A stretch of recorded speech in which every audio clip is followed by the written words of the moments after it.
We're here with Graham Blanks, who just became the second collegian ever to break 13 minutes in the 5K. Walk us through the race. Pretty tough. We had some great rapids. Got us through, 3,600 maybe. And then from there it was just a solo grind. I think I could have. I'm happy. I'm really happy with that today. Of course, the first goal is to run under the world standard, and then anything better, I would have been happy with. I'm pretty sure that was indicative of a 100% effort, but maybe hoping in the future maybe getting some like super fast races, some Diamond League stuff.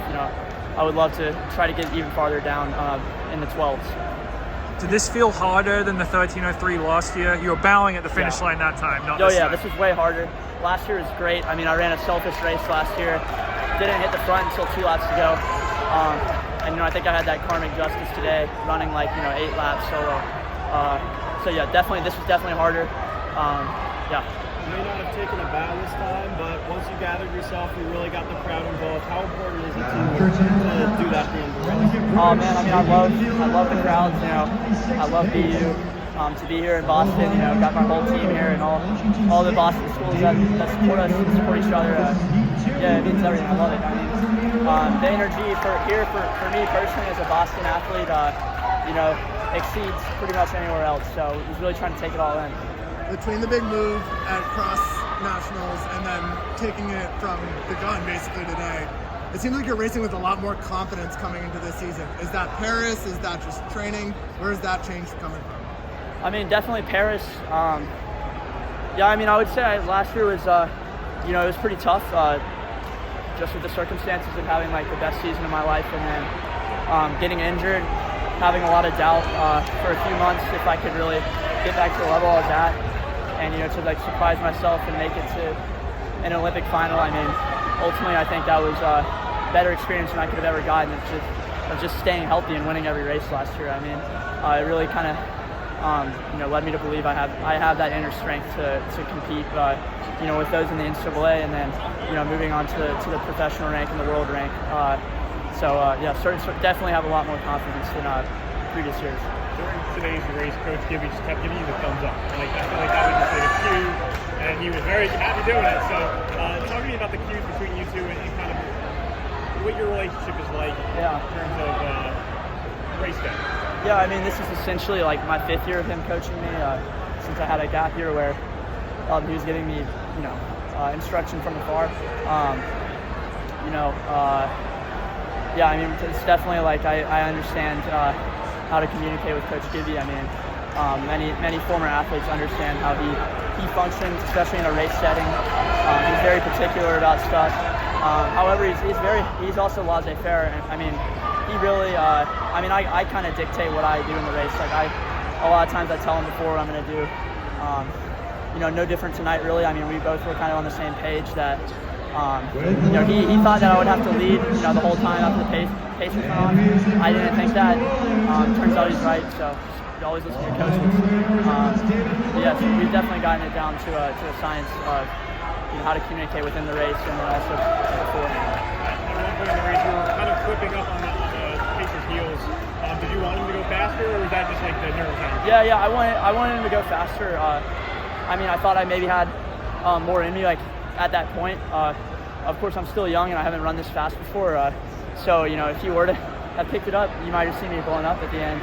I had a lot of confidence in the middle part of that race, but got a little harder at the end. You were coy at NCAAs about whether this would be your last race for Harvard. Do you have any news you can share? Is this the last time you race for Harvard? I don't have any news yet. That's certainly a decision I have to make by the end of the year. I'll get back to y'all. You'll probably know if I make that decision. I'd assume that's how brands work, So.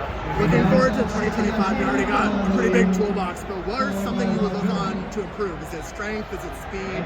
Where do you find the next gains? Honestly, all of the above. If I want to compete at the world-class level, I need to raise the bar in every aspect. I think one thing I've been focusing on is closing speed. That's kind of what I focused on my whole collegiate career. But now that people are catching up, in terms of strength, and and the people ahead of me are getting farther away. I need to I mean, I just need to keep improving, keep working.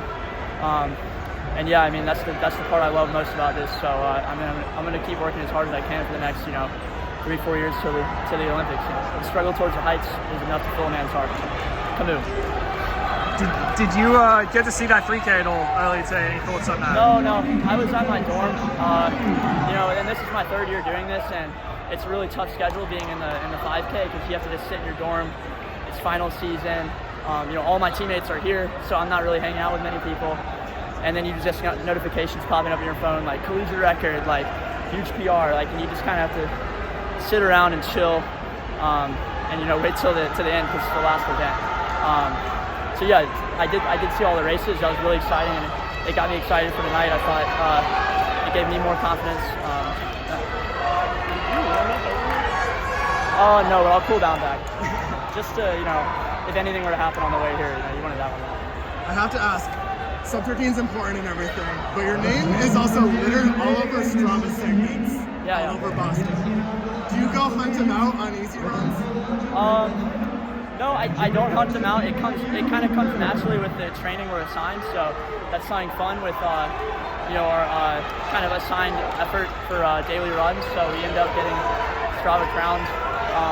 I'm definitely I've talked about this before, but I'm definitely a big geek in terms of running paths, pedestrian infrastructure, cycling infrastructure. That's what I'm writing my thesis on. And so I will, when I'm creating a route, I always cross-reference the Strava segments, the heat map, the topographical profile, So I definitely see the segments, but I promise I'm not purposely going for it. Maybe in the past.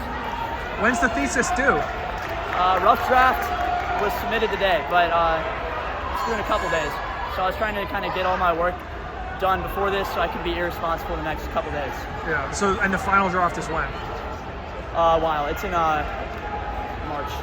February, March. It's coming up. But yeah, pedestrian infrastructure. You said that's the topic. For the economics department. What do the next couple weeks look like? Break, holidays, celebrating. What is it going to be? Yeah, break. Go home, which is the best part. Last time before the race, I checked. Georgia was losing in the SEC championship. So if they lose and the rankings are in their favor, you might have a home playoff game in Athens, and I can't really think of anything more fun than that. And then hopefully they move along, play a game on New Year's Eve. I'll have my girlfriend come down to Athens, and we have a lot of fun down there. And then especially tonight, having everyone in town, it's always a good time. Congratulations.